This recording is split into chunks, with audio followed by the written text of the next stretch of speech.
जय मां विंध्यवासिनी, हर हर महादेव। आप सभी का स्वागत है आपके अपने YouTube परिवार फेसबुक पेज में।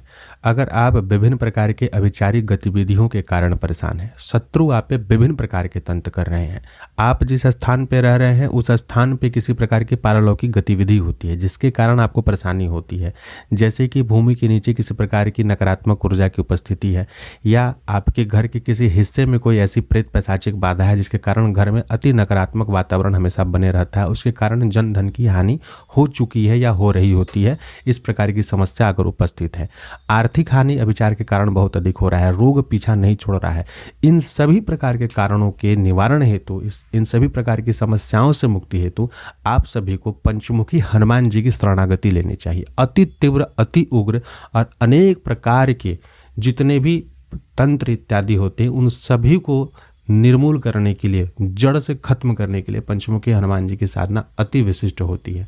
इसकी साधना करने के लिए सर्वप्रथम साधक को निडर होना आवश्यक होता है, क्योंकि अति वीर है, अति उग्र है हनुमान जी का यह स्वरूप।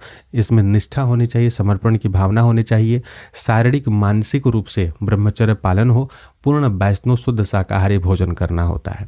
इन सभी विषयों का ध्यान रख के ही इस साधना का आरंभ आपको करना चाहिए। साधना आप नवरात्र में कर सकते हैं, किसी भी पर्व काल से आरंभ कर सकते हैं, पूर्णिमा तिथि से आरंभ कर सकते हैं, शुक्ल पक्ष या कृष्ण पक्ष की मंगलवार या शनिवार के दिन से आरंभ कर सकते हैं, उसमें चौघड़िया मुहूर्त इत्यादि देख करके आरंभ करना चाहिए। इन सभी नियमों को पहले देख लेना चाहिए। अब इसमें क्या क्या सामग्री लगी, कैसे क्या करेंगे, आवृत्ति कितना होगा, कैसे इसका प्रयोग करेंगे, इन सभी विधानों को अच्छी प्रकार से जान लीजिए। सर्वप्रथम इसमें साधक को जब भी यह साधना आरंभ करनी हो तो पंचमुखी हनुमान जी का अगर कोई मंदिर मिल जाए तो अति उत्तम, वहाँ पर निमंत्रण देना होता है। जैसे मान लेते हैं कल से आप साधना आरंभ करने वाले हैं, तो आज आप जाकर निमंत्रण देंगे। अपने घर से आप कम से कम 1.25 किलो लड्डू, कम से कम 5 पान के पत्ते, पान और साथ में तुलसी पत्र इत्यादि, फूलों की माला, राम नामी वस्त्र, ध्वजा, नारियल, इन सभी सामग्री को लेकर के आप हनुमान जी के मंदिर में जाएंगे। पीले अक्षत, दक्षिणा, दूब घास, यह सभी चीज़ लेके जाना है। जो रामनामी चादर है उसके कोने में पीला अक्षत, दूब घास और दक्षिणा कुछ रख करके उसे गांठ लगा देंगे और हनुमान जी को निमंत्रण देने हेतु अपने हाथ पे सभी सामग्री को सजा करके कुछ दक्षिणा सहित रखते हुए निवेदन करेंगे कि प्रभु, हम जो है पंचमुखी हनुमत कवच की साधना अनुष्ठान करने जा रहे हैं, कृपा करके उसे पूर्ण सफलता प्रदान कीजिएगा उसमें। और जब कभी भी हम इस साधना को पूर्ण करने के पश्चात जो भी संकल्प लेके, धर्म संगत जो भी संकल्प लेकर के हम प्रयोग करें, उस प्रयोग को तुरंत आप सिद्ध कर दीजिएगा, उसमें तुरंत आपको प्रभाव प्रदान कीजिएगा। इस प्रकार आप बोल करके और साथ ही उनसे निवेदन करके कि हम जो साधना कर रहे हैं वो निर्विघ्नता से पूर्ण हो, वहाँ आप रक्षा प्रदान करें, तथा आपसे निवेदन है कि अंश रूप से, सौम्य रूप से आप विराजमान होकर के मेरा कल्याण करें, मुझे आशीर्वाद दें। यहाँ बोल करके आप उनको न्योता दे देंगे, यह सामग्री उनको चढ़वा दीजिएगा। सिंदूर लेपन इत्यादि अगर होता है तो पंडित जी से बोल के वहाँ करवा दीजिएगा अपने नाम से। यह प्रक्रिया हो गई। अब जिस दिन से साधना करना है, पूर्व या उत्तर दिशा की ओर मुख रखना है, वस्त्र पूरा लाल रहेगा। स्त्रियां इस साधना को कर सकती हैं, लेकिन उन्हें भी पूरी तरीके से शुद्धता का पालन करना है, मानसिक शारीरिक रूप से, खान पान में हर प्रकार से, तथा इस साधना को करने के समय में लाल रंग की सूती साड़ी का ही प्रयोग करेंगे। इसमें कोई कोताही नहीं कि हम सूट पहने, सिले हुए वस्त्र पहन के मत कीजिए, प्रभाव अच्छा मिलेगा, क्योंकि बहुत तीव्र प्रभाव देने वाला यह विधान होता है। तो साड़ी पहन करके कीजिए, लाल रंग का सूती साड़ी इत्यादि पहन लेना चाहिए। साधक जिनको पूरे अच्छे तरीके से प्रभाव चाहिए, चाहे तो वो लाल रंग की लंगोट को भी धारण कर सकते हैं अपने धोती के भीतर, तो और अच्छा रहेगा। इस प्रकार से साधना को आरंभ करेंगे। अब आसन पर बैठ के आरंभिक क्रियाओं को करके आचमन, प्राणायाम इत्यादि करने के पश्चात संकल्प लेंगे। सर्वप्रथम संकल्प में आप अपनी पूरी बात को रखेंगे कि हम पंचमुखी हनुमत कवच की सिद्धि चाहते हैं, यह हमारी कामना है। जब कभी भी हम जिस भी कार्य हेतु प्रयोग करें वह सफल हो। हनुमान जी मेरे हर धर्म संगत कार्य को पूर्ण करें। हे हनुमान जी, आप पंचमुखी हनुमत कवच को सिद्ध कर दीजिए, जागृत कर दीजिए। संकल्प ले करके उसके पश्चात उस संकल्प वाले जल को हनुमान जी के श्री चरणों में समर्पित कर दीजिए। पंचमुखी हनुमान जी का श्री विग्रह या फोटो हो तो अति उत्तम, उनका यथाशक्ति पूजन, गुरु गणपति पूजन, हनुमान जी का पूजन, राम जी का पूजन, यह सब आरंभ के सभी कुछ कर दीजिएगा। पंचमुखी हनुमान जी के पूजन के समय में भगवान श्री रामचंद्र महाराज का पूजन, माता अंजनी का पूजन जरूर कर लेना चाहिए, यह आवश्यक होता है। अगर वो करते हैं तो कभी भी किसी कारणवश हनुमान जी की ऊर्जा आपके शरीर अगर नहीं संभाल पाता है तो भगवान श्री राम जी की कृपा से और माता अंजनी की कृपा से वह संतुलन बना रहता है।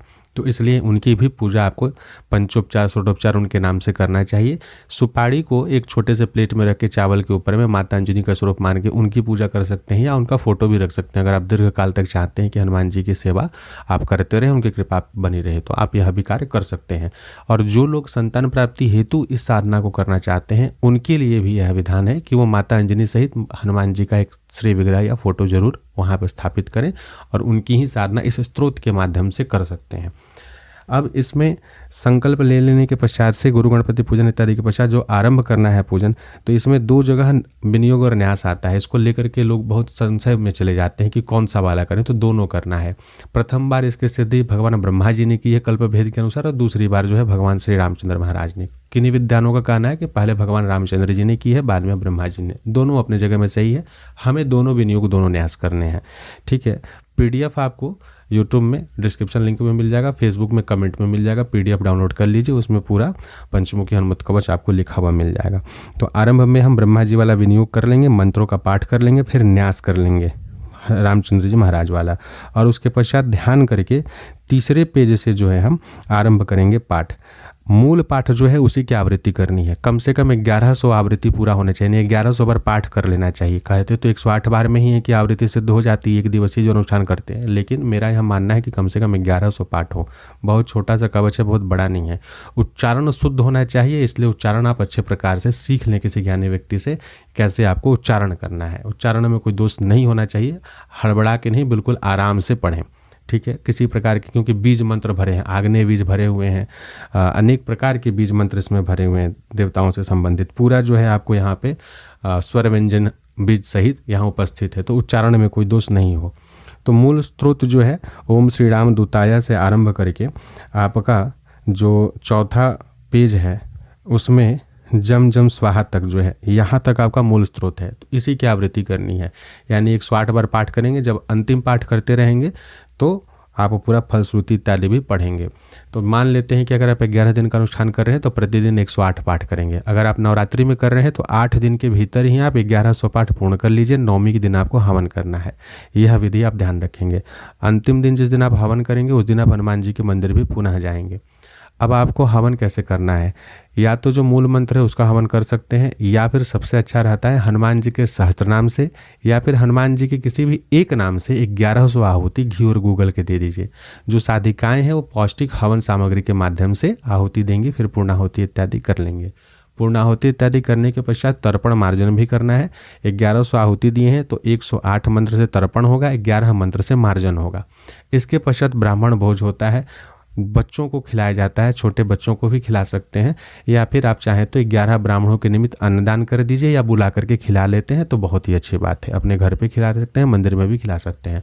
पुनः मंदिर में जाके फिर से हनुमान जी का चूल्हा चढ़वाना, यथाशक्ति उनकी श्रृंगार सामग्री जो भी चढ़ती हो मंदिर में जहाँ पर आप जाते हो उस अनुसार आप ध्वजा इत्यादि फिर से चढ़ा दीजिए, अति उत्तम रहेगा। इस प्रकार से यह सिद्ध हो जाता है। हनुमान जी की पंचमुखी स्वरूप की सेवा में विशेष करके माता अंजनी की पूजा जरूर करें। और एक लाइव है गृहस्थ तंत्र यूट्यूब चैनल पे, अगर आप और इसकी बृहद विधि और बहुत सारे रहस्यों को जानना चाहते हैं तो उस लाइव में मर्कटेश्वर हनुमान जी की साधना से संबंधित बहुत सारे विषय बताए हैं। टॉपिक भी मर्कटेश्वर हनुमान जी का ही है। लाइव में आप देख लीजिएगा यूट्यूब चैनल गृहस्थ तंत्र पे, उसे सुनिएगा, काफ़ी सारे आपको जानने को बहुत सारे विषय आपको मिलेंगे। तो इस प्रकार से आप पहले इस साधना को पूर्ण कर लेंगे। साधना पूर्ण करने के पश्चात से आपको इसका प्रयोग करना चाहिए।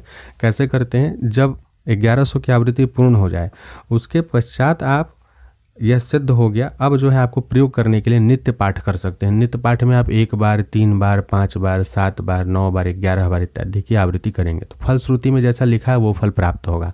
अगर आप और कोई विशेष प्रकार की कामना करते हैं तो संकल्प लेकर के एक दिन का अनुष्ठान भी कर सकते हैं, जिसमें आप 108 पाठ करेंगे और फिर पुनः उसकी आवृत्ति करेंगे। प्रथम बार जब आप 1100 करते हैं वो सिद्ध करने का संकल्प रहेगा, उसके बाद प्रयोग का संकल्प लें। उदाहरण के लिए अगर मान लेते हैं कि कोई शत्रु आपको बहुत ज़्यादा परेशान कर रहा है, तो ऐसी स्थिति में पंचमुखी हनुमान जी के मंदिर में शनिवार के दिन बैठ करके सरसों तेल का दीपक जला करके इस स्तोत्र का पुनः जो है 108 पाठ करें, संकल्प लेकर के शत्रुनाश के लिए, शत्रु जिस प्रकार से आपको परेशान कर रहे हैं। और उसके पश्चात फिर जो है घर पे आकर के आप कम से कम 3-3 बार पाठ करते रहें, तो इससे जो है शत्रु का सर्वनाश होगा।